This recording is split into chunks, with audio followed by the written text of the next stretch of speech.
제가 제 이름을 잊어버린 날 딸은 울었고 저는 왜 우는지도 몰랐습니다.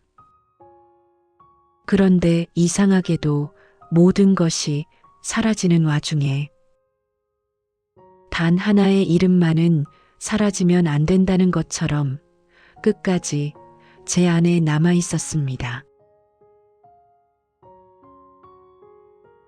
저는 올해 75입니다. 의사는 제 상태를 치매 초기라고 말했습니다. 그 말이 정확히 무엇을 의미하는지는 그때는 잘 알지 못했습니다. 다만 하루가 다르게 머릿속이 흐려지고 아침마다 거울 속 사람이 조금씩 낯설어지고 있다는 것만은 분명히 느껴졌습니다. 식탁 위에 놓인 약봉지를 보며 이걸 누가 언제 챙겨두었는지 끝내 떠올리지 못했습니다. 전화벨이 울리면 손은 먼저 움직이려다 멈췄고 받아야 할 이유가 도무지 떠오르지 않았습니다. 집안을 천천히 걸어 다니면서도 이 의자와 식탁, 벽에 걸린 사진들까지 정말 제 삶 안에 있던 것들이 맞는지 마음속으로 몇 번이나 되물었습니다. 익숙해야 할 풍경 앞에서 저 혼자만 길을 잃은 기분이 들었습니다. 딸은 매일 같은 말을 반복했습니다. 엄마, 오늘은 화요일이에요. 엄마, 여기가 엄마 집이에요. 저는 고개를 끄덕였지만 그 말들을 붙잡고 서 있기에는 제 마음이 자꾸 다른 방향으로 흘러가고 있었습니다. 알아듣는 것과 믿을 수 있는 건 점점 다른 일이 되어가고 있었습니다. 어느 날은 집 앞 현관문 앞에서 열쇠를 쥔 채 한참을 서 있었습니다. 열쇠의 차가운 감촉이 손바닥에 분명히 느껴지는데도 이걸 어디에 넣어야 하는지 도무지 떠오르지 않았습니다. 자물쇠 구멍을 몇 번이나 들여다보다가 고개를 들고 문 손잡이를 다시 내려다보고 그러다 또 열쇠를 바라봤습니다. 분명 제 집인데 문 하나를 사이에 두고 제가 바깥 사람이 된 것 같았습니다. 그때 문 너머에서 숨을 삼키는 소리가 아주 작게 새어나왔습니다. 그리고 익숙한 듯 낯선 목소리가 조심스럽게 불렀습니다.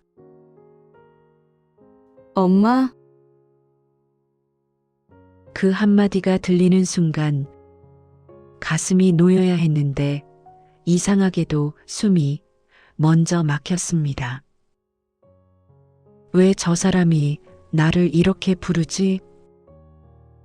그 목소리가 누군가를 향한 호칭이라는 건 알겠는데 그 누군가가 제가 맞는지 확신이 서지 않았습니다.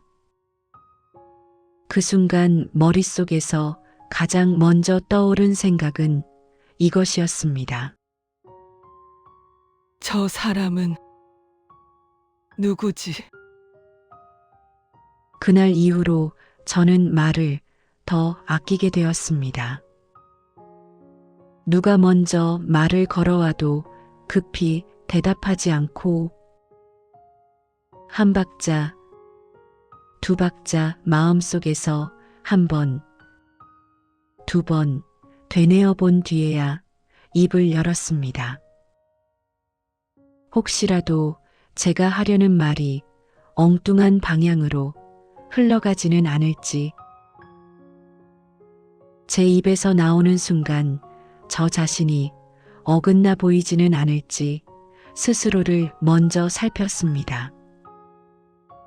괜히 입을 열었다가 제가 아니라는 사실을 제 입으로 먼저 드러내게 될까봐 그게 두려웠습니다.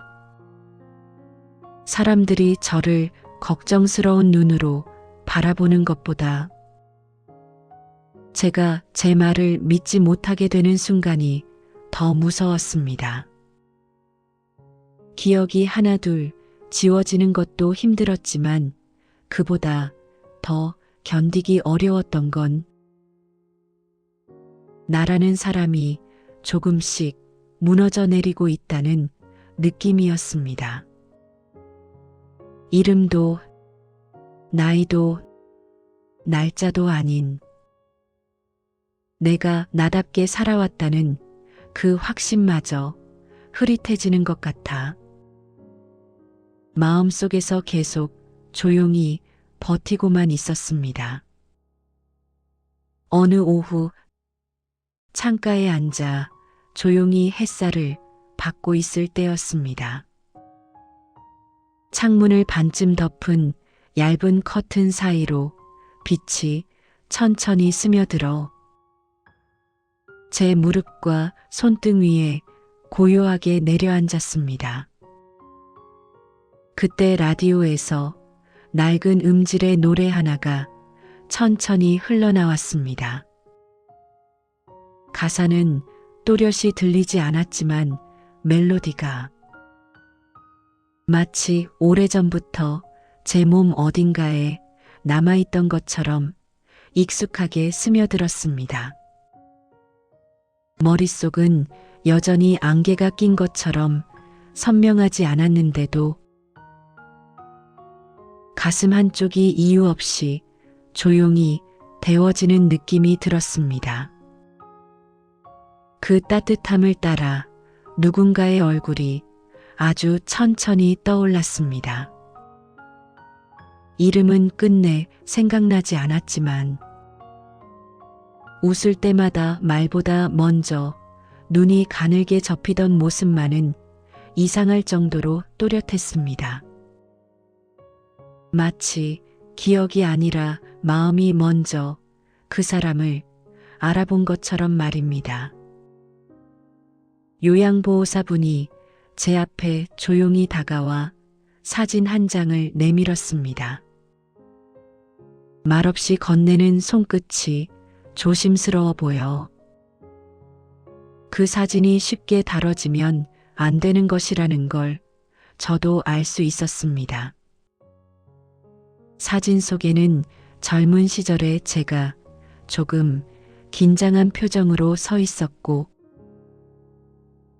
그 옆에 한 남자가 나란히 서 있었습니다.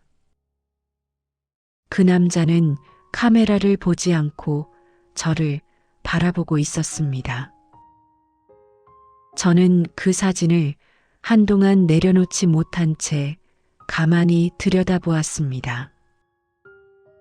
얼굴은 분명 처음 보는 것 같은데 시선이 머무는 곳마다 이상하게 마음이 먼저 반응했습니다.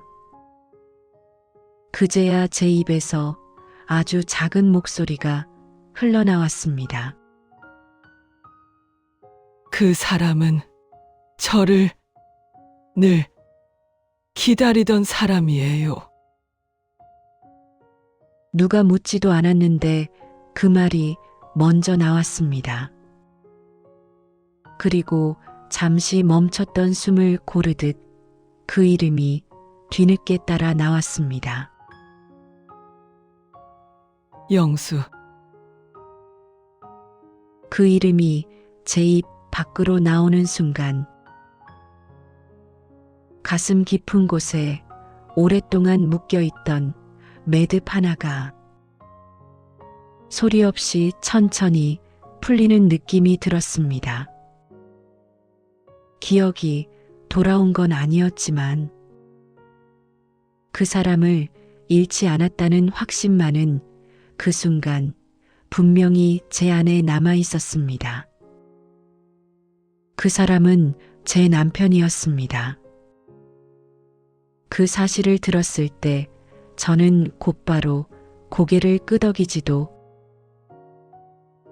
그렇다고 놀라지도 못한 채 잠시 그 자리에 멈춰 있었습니다.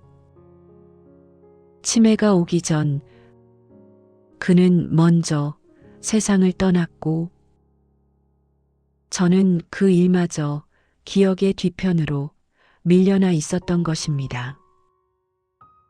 딸이 그 이야기를 조심스럽게 꺼냈을 때 저는 잠시 그 자리에 멈춘 채 아무 말도 하지 못했습니다. 머리로는 그 사실을 따라가려 애썼지만 그 말이 쉽게 믿어지지는 않았습니다. 눈물도 나오지 않았습니다. 슬프지 않아서가 아니라 이미 제 안에서는 그 사람이 한 번도 떠난 적이 없었기 때문입니다. 기억 속에서는 그의 자리가 비어 있었을지 몰라도 제 마음 한켠에는 늘 누군가 조용히 앉아 있는 듯한 온기가 남아 있었습니다. 그래서 저는 그의 부재를 새로 받아들이기보다 그의 존재를 다시 확인하고 있다는 느낌으로 그 이야기를 듣고 있었습니다. 지금도 저는 제 나이를 헷갈리고 아침에 눈을 떠도 오늘이 무슨 요일인지 잠시 멈춰서서 생각해야 할 때가 많습니다. 달력에 적힌 숫자를 보고 고개를 끄덕이면서도 그게 정말 오늘의 날짜인지 마음속으로 한 번 더 확인합니다.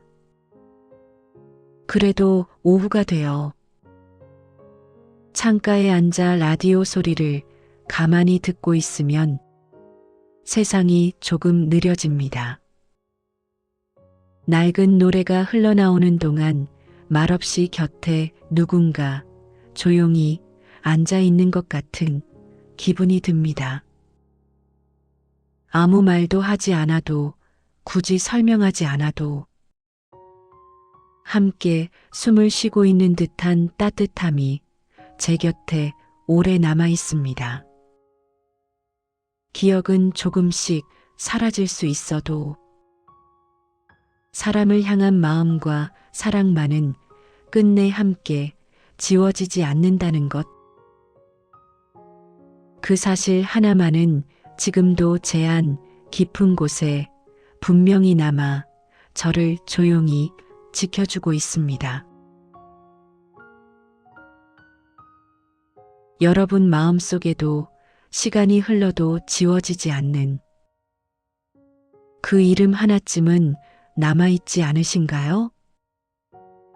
조심스럽게 댓글로 나눠주시면 이 이야기를 듣는 다른 분들 마음에도 따뜻한 위로가 될 것 같습니다.